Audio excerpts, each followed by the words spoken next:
Jabatan gerejawi dan kisah diaken Stefanus. Kisah Para Rasul 6 ayat yang pertama hingga yang ke-12.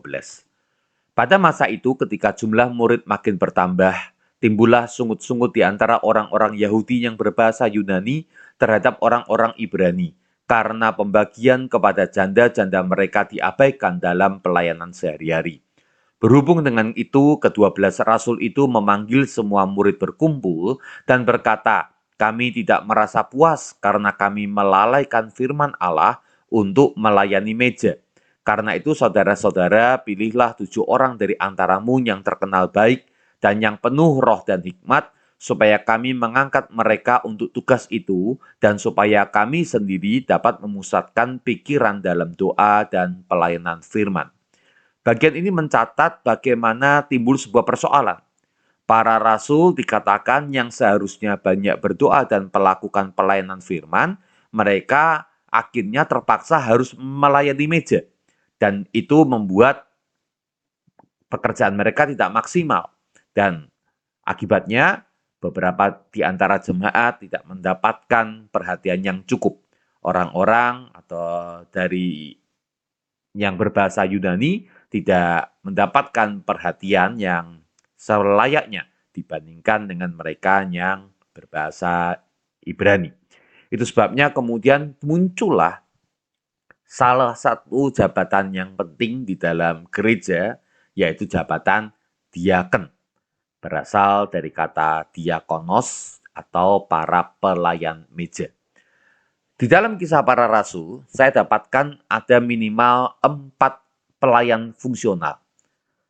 Pelayan yang pertama adalah para rasul yang memberikan arah kepada jemaat, tercatat pada kisah rasul pasal 2 misalnya. Kemudian diaken yang muncul pada kisah pasal yang ke-6 ini. Para diaken ini kebanyakan di antara mereka juga merangkap diri untuk menginjil. Bahkan diaken Filipus belakangan hari disebut sebagai penginjil atau pemberita Injil, kisah pasal 21. Kemudian ada juga jabatan lain yaitu para nabi. Misalnya rombongan nabi di Yerusalem, kisah 11, rombongan nabi di Antioquia, kisah 13 dan 15. Lalu ada ada nabi Agabus, kisah 11 dan kisah 21. Lalu ada juga 4 orang anak dari diaken Filipus. Mereka keempat-empatnya adalah orang yang diberi karunia bernubuat. Nah, para nabi ini, kalau kita mempelajari lebih jauh, ternyata fungsinya di dalam pelayanan, yang pertama mereka bernubuat atau foretelling dalam bahasa Inggris, namun mereka juga disamakan dengan para pengajar atau forthtelling. Pada kisah 13 ayat yang pertama, Anda mendapatkan kesetaraan di antara nabi dan pengajar. Kita masih akan membahas tentang karunia bernubuat dan mengajar ini nanti di dalam surat Korintus. Jabatan yang berikutnya adalah para penatua. Contohnya adalah penatua Yerusalem, kisah 15, serta penatua yang ada di setiap jemaat di setiap kota, kisah 11 dan kisah 14. Fungsi mereka dikaitkan dengan fungsi penggembalaan dan menjaga nilai-nilai di dalam jemaat. Anda bisa dapatkan di kisah 20. Perhatikan di layar, ada 5 jabatan fungsional yang saya beri warna merah. Bukankah itu sesuai dengan yang tercatat di dalam Efesus 4 ayat yang ke-11, di mana Paulus menulis ada 5 jabatan fungsional di dalam gereja, yaitu rasul, nabi, pemberita Injil, gembala, dan pengajar. Di layar Anda juga mendapatkan ada diaken dan penatua yang masih dalam warna biru tua. Ya, kita akan melihat pada layar berikutnya. Tapi mari perhatikan, ketika kemudian para rasul itu ingin mengangkat orang-orang dalam jabatan diaken, mereka menyerahkannya kepada jemaat untuk memilih 7 orang dengan memberikan kriteria. Kriterianya ayat yang ketiga dikatakan, saya ulangi, terkenal baik, yang penuh roh, dan yang penuh hikmat. Ayat 5. Usul itu diterima baik oleh seluruh jemaat, lalu mereka memilih Stefanus, seorang yang penuh iman dan Roh Kudus, dan Filipus, Prokorus, Nikanor, Timon, Parmenas, dan Nikolaus, seorang penganut agama Yahudi dari Antioquia. Mereka itu dihadapkan kepada rasul-rasul, lalu rasul-rasul itu pun berdoa dan meletakkan tangan di atas mereka. Firman Allah makin tersebar dan jumlah murid di Yerusalem makin bertambah banyak. Juga sejumlah besar imam menyerahkan diri dan percaya. Di sini kita mendapatkan jabatan struktural di dalam gereja Tuhan. Jabatan itu adalah para rasul, ya di kisah 6 ini kita dapatkan, ya mereka adalah orang-orang yang dipilih oleh Tuhan langsung.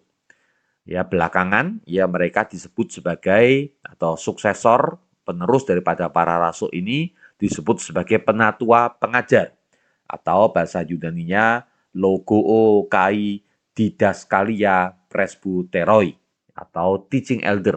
Ibrani 13 ayat 7, 1 Timotius 5 ayat 17. Pada zaman sekarang merujuk pada para rohaniwan, orang-orang yang dipanggil Tuhan secara langsung, menggumulkan akan panggilan itu dan menyerahkan kehidupan mereka sepenuh waktu untuk melayani Tuhan. Kemudian jabatan yang berikutnya adalah diaken. 7 orang dipilih dengan kriteria tertentu. Kriterianya bukan kriteria administratif atau fungsional, walaupun tugas mereka adalah melayani meja. Dalam konteks ini adalah melakukan pembagian bantuan kepada para janda-janda dari golongan Yunani dan dari golongan yang berbahasa Ibrani. Ya, walaupun fungsinya adalah untuk melakukan administrasi, namun kriterianya adalah kriteria kerohanian. Ya, ayat yang ketiga tadi kita mendapatkan ya orang yang penuh iman, ya orang yang penuh roh, orang yang terkenal baik di tengah-tengah jemaat.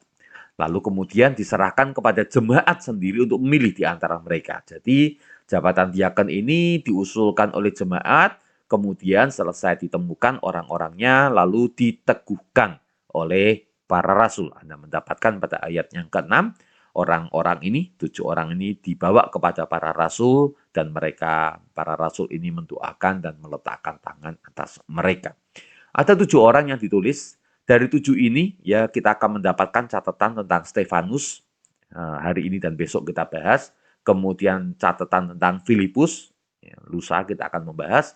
Lalu ada Prokorus, Nikanor, Timon, dan Parmenas yang tidak dicatat di dalam Alkitab dalam tugas pelayanannya. Dan ada Nikolaus. Dan Nikolaus ini ada catatan khusus nanti ketika kita membahas surat Wahyu atau kitab Wahyu. Jabatan berikutnya adalah penatua. Penatua adalah seorang jemaat, bagian dari jemaat yang ditunjuk dan dituguhkan oleh rasul, ya kisah 14 Anda mendapatkan, mereka belakangan disebut sebagai penatua pengatur atau proestootes presbyteroi atau ruling elder dalam bahasa Inggris, Titus 1 ayat yang ke-7. Bersama-sama dengan para rasul, maka penatua ini yang dari awam ini, ya mereka melakukan pelayanan kepemimpinan atau pengambilan keputusan yang dilakukan secara kolektif dan kolegial. Anda bisa mendapatkan di kisah 15 dan kisah 16 bagaimana mereka membuat keputusan dan surat keputusan itu dinyatakan ya adalah berdasarkan keputusan rasul dan nabi. Maaf, rasul dan penatua. Ya, hampir selalu di dalam catatan di sana dicatat ya para pemimpin ya dikedepankan rasul, kemudian dan penatua. Petrus dan Yohanes, selain mereka seorang rasul, tentu saja, mereka juga menyebut diri sebagai penatua jemaat. Jadi penatua ini adalah jabatan kepemimpinan gereja, dan di dalam kepenatuan ini ada 2 kategori, yaitu penatua pengajar, yakni para rohaniwan pada zaman sekarang, dan penatua pengatur, dalam hal ini adalah orang awam yang diminta untuk terlibat bersama-sama di dalam proses kepemimpinan di tengah-tengah jemaat. Ayat 8. Dan Stefanus yang penuh dengan karunia dan kuasa mengadakan mujizat-mujizat dan tanda-tanda di antara orang banyak. Tetapi tampillah beberapa orang dari jemaat Yahudi yang disebut jemaat orang Libertini. Anggota-anggota jemaat itu adalah orang-orang dari Kirene dan dari Alexandria, bersama dengan beberapa orang Yahudi dari Kilikia dan dari Asia. Orang-orang itu bersoal jawab dengan Stefanus, tetapi mereka tidak sanggup melawan hikmatnya dan roh yang mendorong dia berbicara. Lalu mereka menghasut beberapa orang untuk mengatakan, kami telah mendengar dia mengucapkan kata-kata hujat terhadap Musa dan Allah. Dengan jalan demikian mereka mengadakan suatu gerakan di antara orang banyak serta tua-tua dan ahli-ahli Taurat. Mereka menyergap Stefanus, menyeretnya, dan membawanya ke hadapan mahkamah agama. Kaum Libertini ini adalah orang-orang Yahudi Helenis. Mereka orang Yahudi yang merantau di luar Yerusalem dan mereka banyak berinteraksi dengan orang-orang non-Yahudi dan mereka mulai berbicara dan mengadopsi banyak budaya dari Yunani. Mereka Yahudi perantauan yang penuh perjuangan untuk mempertahankan tradisi Yudaismenya.